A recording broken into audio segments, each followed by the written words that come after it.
baş daşına naməlum deyə adı, şəhid isə soyadı. Gəlirlər məzarlığa ana, bacı, qardaşlar, hərə öz məzarının, hərə öz şəhidinin adını deyib ağlayır. Naməlum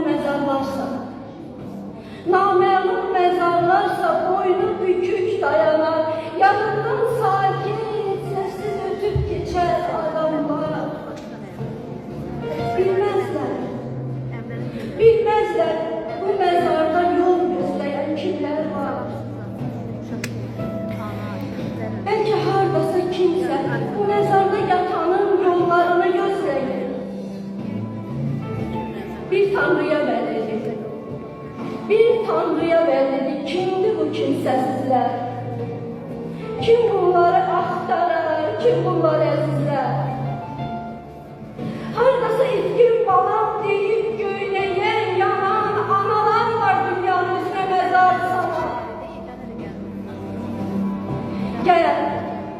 Gəl ay itkin anası. Gəl ay itkin anası, gəl bu məzar başına. Sarıl bərk qucaqla, qəlbinlə göz yaşına. Əllərinlə sığal çək,